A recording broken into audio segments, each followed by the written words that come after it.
This is a segment from The Annex, an academic sociology-themed podcast. For more, visit us on the web at theannexpodcast.com.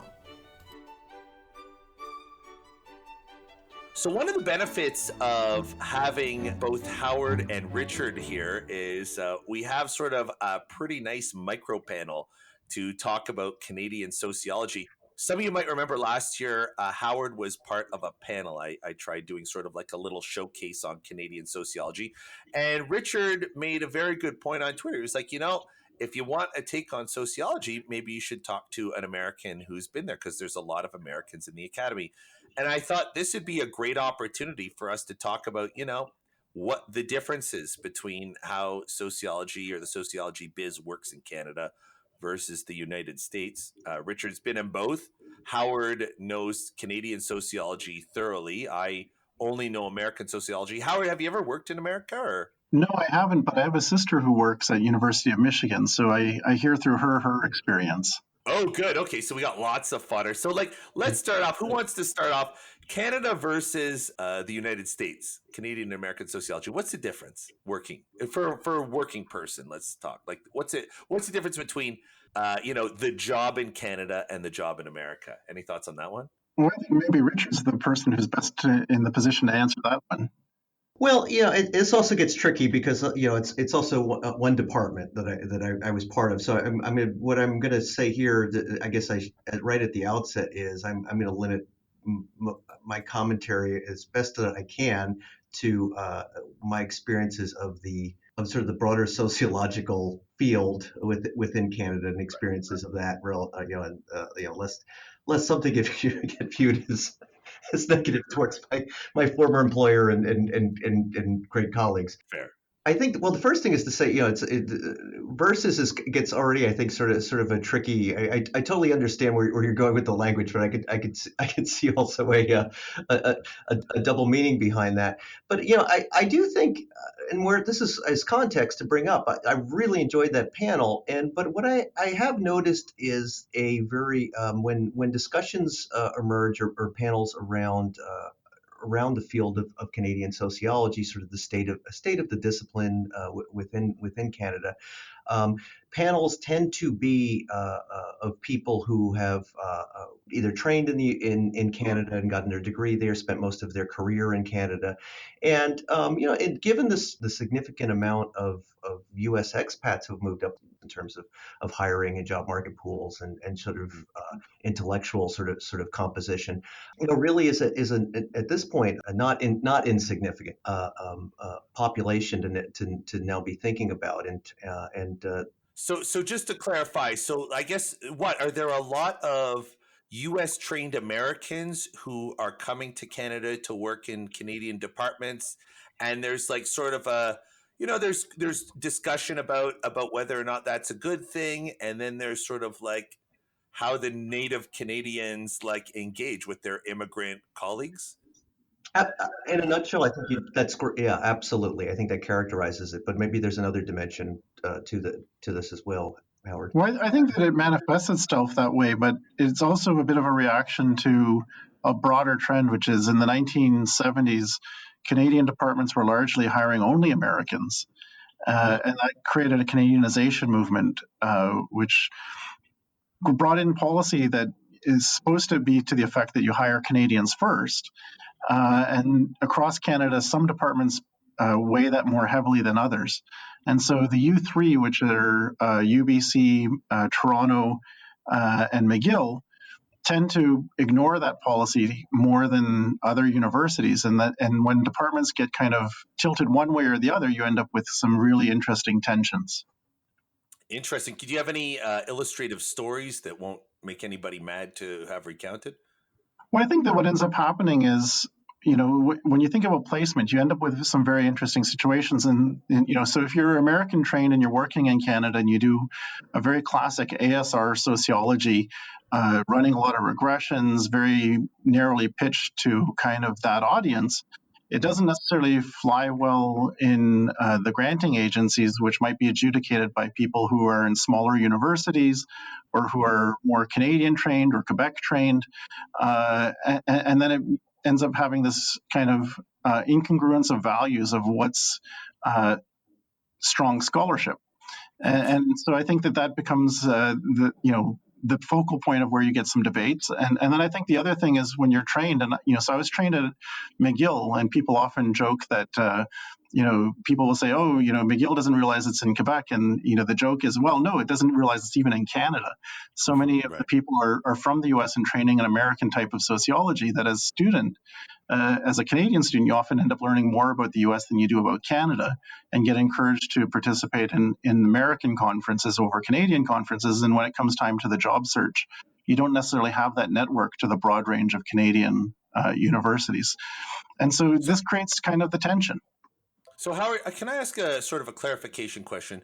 So, how does an ASR style sociology differ from a Canadian sociology?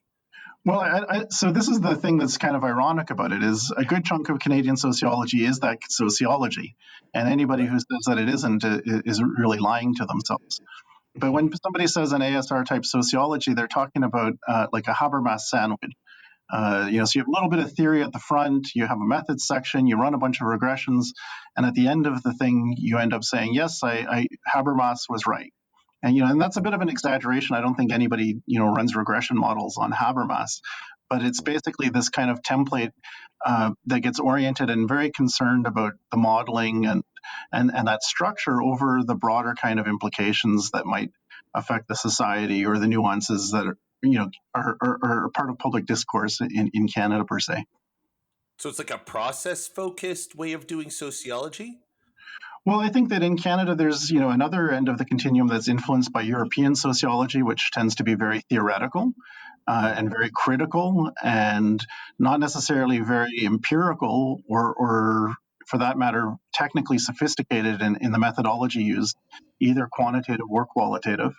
And then you have Quebec sociology, which is influenced by French sociology, or a microcosm of Quebec, where it's a small group of people who are talking to each other as well. So there's no single Canadian sociology, and I'm sure there's no single American sociology. But I think that kind of plurality of sociologies in Canada is what creates some of the tensions. Richard, what's your take on Howard's take, like the differences between maybe ASR sociology and Canadian quote unquote sociology? Well, I think a lot of it also gets bundled up with stereotypes too. I mean, when you think about American sociology, people immediately sort of gravitate to thinking about ASR, AJS, social forces, kind of sociology, Mhm. and the topics that might get into that. But I mean, the reality is, I mean, it's a really big tent, and there's a lot of that where the vast majority are not publishing their work. So it gets tricky of sort of disentangling sort of attitudes and preconceptions versus sort of the realities of what people are doing. But where I'll add to that is, and I guess where it was a surprise to me in learning it, as I moved up to Canada, was the fact that as a medical sociologist, the Canadian medical sociologists were usually showing up at ASA as part of the medical sociology section. So Mm. I really kind of grew up, I guess you could say, as a graduate student, and then as a postdoc, and then as a junior faculty member, in an environment where really an ASA section was a very sort of North American section, in the sense Right. that Toronto had a number of people, for instance, who were very active in the section. University of Western Ontario would be another sort of prominent example of that. And so to then take on a new faculty position, and then sort of learn sort of the new fault lines, and some things that blend, and other things that were a little bit more in tension. And as Howard nicely pointed out, sort of different sociologies that really do exist within Canada was a very interesting learning experience. The other thing I did want to add onto Howard's comment too is to even add to the more of the complexity is a very there's the critical sort of side versus a more sort of you could say maybe traditionally sort of empirically driven sort of sociology. But within that too is also the influence of the humanities, and Mm. a lot more of a blending of boundaries of different fields or disciplines where interdisciplinarity and interdisciplinary sort of areas, I would say, uh, the the distinctions between where sociology would say end and some of those areas might start, or where people would sort of define the boundaries, it seems to be very different and much more fluid than what I've experienced within the United States. So, sort of where a notable one in my department would be where gender studies would might end and where sociology might pick up in terms of sociology of gender. Um, and so, or I'm thinking here in this case, one prominent thing that stands out for me as an example was one year I was doing graduate admissions and looking through files, and a letter writer was arguing for someone who came from some sort of studies department. That's this way. I'll keep it sort of purely confidential as best I can. Um, some studies interdisciplinary kind of program, and said, look, this person is applying to your program. They don't have much of they don't have a formal sociology degree, but in our program they've read Foucault, and they go down this list of sort of European thinkers, Yeah. and who some depending on where you are in sociology, you might kind of consider as part of your in your tent, or not, or you might think of them as philosophy, and so therefore this person would fit great with sociology, Hmm. and you kind of sit there and you're okay. So which to me, regardless of where you might sit on in your evaluation of that letter, I think in a way empirically kind of says a lot to me. It's a nice representative sort of statement about sometimes where people felt how yes, sociocultural anthropology, sociology, yeah, we're close enough, it's sort of thing. Whereas in the United States, that the boundaries would be a lot more sort of defined and delimited. Howard, any reaction on that? Well, I would agree, and I think that that's where I think that there's this kind of difference of having more openness to a kind of European mindset of what the discipline might be, and I would definitely agree that there's more drawing on a wider range of theory and perspectives that end up focusing a lot on the conceptual without a lot of empirical evidence. And I think that there's probably more space to do that in the mainstream of Canadian sociology than there is in the mainstream of American sociology, and a wider range of what sources are drawn upon. Richard, just before we close off this section, it says somebody who has made this switch and wants to offer sort of a view that might benefit our American colleagues working up in Canada. Do you have any advice for those still in Canada, who run departments? Is there a positive way to engage Americans who are up there, who've immigrated up there?